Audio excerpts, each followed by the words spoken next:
Hey guys, it's David here, and today I'm going to be showing you a full walkthrough of the legendary mode of the new Rift dungeon, Eidolon's Horizon. And this dungeon is a lot like Suspended City, and the first part is basically just Suspended City and there's a bunch of fog, and then the rest of it is like the dream state of Suspended City. So the first thing you have to do is kill these mobs called Survivors in Deep Sleep and Spirits in Nightmare. And they're not too hard, but they do have a little bit of poison, so if you're the healer, make sure that you're using the right spells.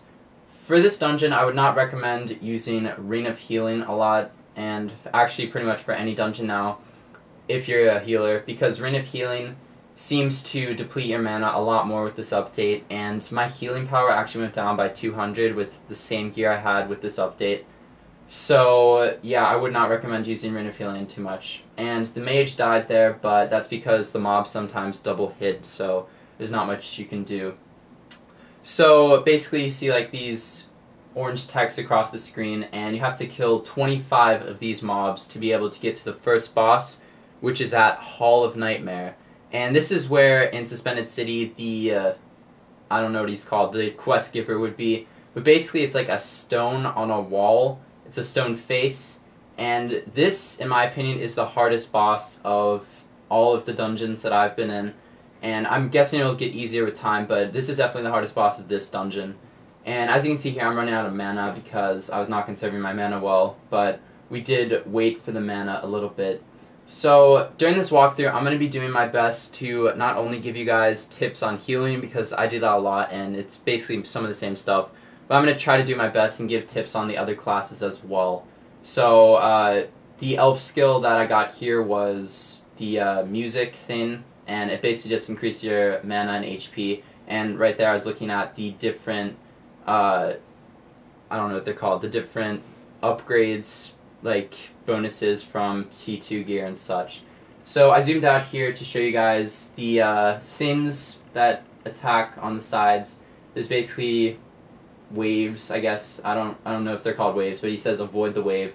So what we're doing here is we are standing on Helik's cheek. His name is Helik, and he is the most poorly designed boss. He doesn't even move his mouth at all. So the tank stands in front of his mouth, and we stand on the cheek. And you need to make sure that you're keeping the health up for the team, and the DPSs just need to make sure to attack. And he basically just stuns and silences you a lot. But if you're a monk, I would recommend not using free will until this point, and you're going to have to actually pray because it says the ground shakes, and then a bunch of attacks hit everywhere, like everything on the field just blows up. So we were only in one square, so we only got a little bit of damage. But basically at the 35% mark, you have to use prayer, and just basically heal the team. I don't know how best to describe it.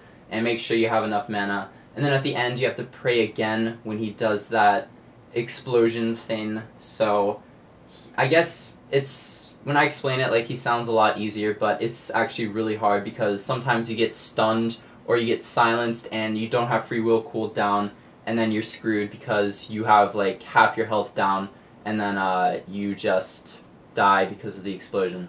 So here you find an NPC, and you're going to want to go the Way of Torment, and it has less mobs, and it says they're more powerful, but really it's just these things called messy monsters.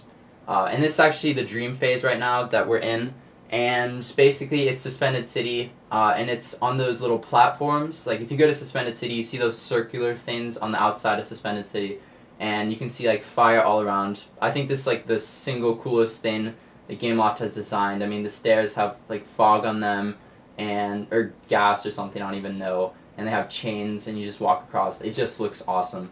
So it says go to the next crystal, and basically the crystal just spawns a mob, and it either spawns messy monsters or I believe spirits in Nightmare.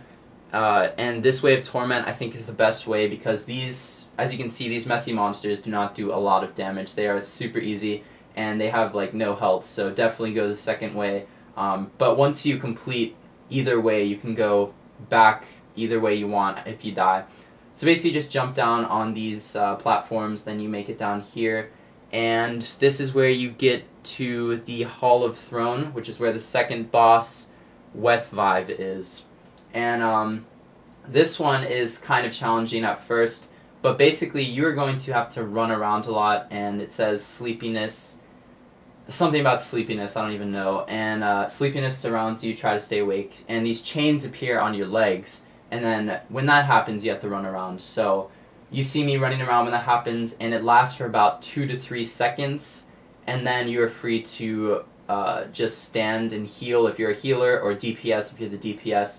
And this boss has a lot of health, so the DPS doesn't have a lot of chance to actually attack. And also, the boss is she, teleports to one of the players, and when it does that, you want to run away as soon as you can, because it'll do a kind of Vorpal slash thing. So, I don't know if you guys can like see what I'm doing here, but basically I'm just like running, and then stopping when the chains disappear, and then healing. And the DPS do the same, they just run, and the tank tries to keep aggro. I guess he uses Swift Strike.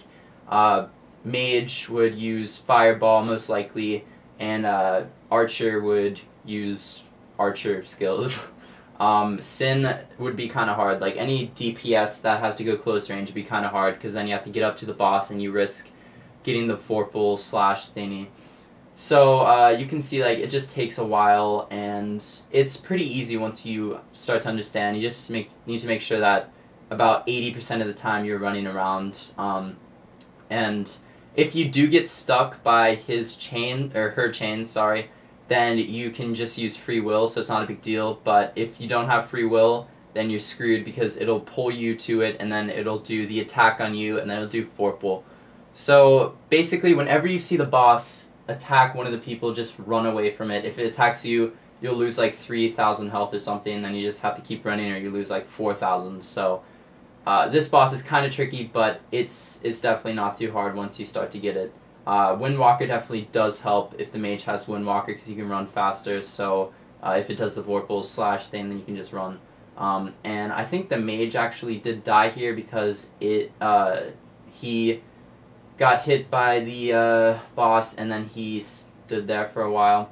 I'm not sure if that happened actually. I'm not even paying attention. So a healing raindropped, but yeah. So then you go to the Torment. This is the final place, and this is where you find Natcher, or as we like to call him, Nacho. And he is probably the easiest boss if you know what you're doing, until the end. And I already did a video about this, but you know, this wouldn't be a walkthrough without showing you guys the whole thing, so I'll try to say some new stuff. And by the way, I think only the mage died in this entire dungeon, and this was not cut at any point, and this audio that you're hearing is not cut either, so it's a lot of stress. But okay, so right here, basically this is just easy healing. Nothing really happens here, except he kind of stuns you, and he puts you on a sleep mode, like the mage's sleep, and basically you can just like, use free will there. And the monk has to just heal everyone with rapid healing and divine light. Try not to use ring of healing as much as you can. And then you see the little circle, like Allure circle, and it's kind of hard to see, but it gets a little bit darker, so you need to make sure that you're looking for it, because that thing does like 2,000 damage to you per second, I think. So you definitely need to be on the run as well on this guy, but not as much as Wethvive. So then he spawns a boss from one of the other dungeons, and it's called Dream State whatever. This one's Dream State Cosmo, and the tank here, Max, did not pull Cosmo away very much, so it looks like they're one and the same boss, but really they're two separate bosses. And still at this phase you have to watch out for the circle, because it's still going to be there. But the boss, whatever he spawns, is actually pretty easy, except for Capitular. That one's kind of hard. So make sure if you're the monk, you're praying there. And then at this point, you're just supposed to crit him as much as you can. Still watch out for the circles. Those appear the entire time. And we're almost at the end, which is the hardest part, because it's where I die the most. But I actually did not die in this run, so I'm pretty happy about that. So then at the end he kneels down, and basically at this point even the monk has the DPS, everyone has the DPS as much as you can, and this is the point where it's critical that you kill him as fast as you can. Monk should use Divine Light on people and then pray but not pray inside the circles because you will die. So if you just need to watch out for that. So right here you see T2 shoulder dropped and lava core, which I don't need anymore. And then an epic, which is Mysteries Abyss. This is an epic that's dropping a lot. It's a one-hander for warriors, and I actually got it on my warrior. But that's it for this walkthrough, guys. Thanks for watching. I hope you found this enjoyable. I know it's kind of rushed, but I wanted to speed it up. So thanks for watching, and I'll see you next time. Peace out.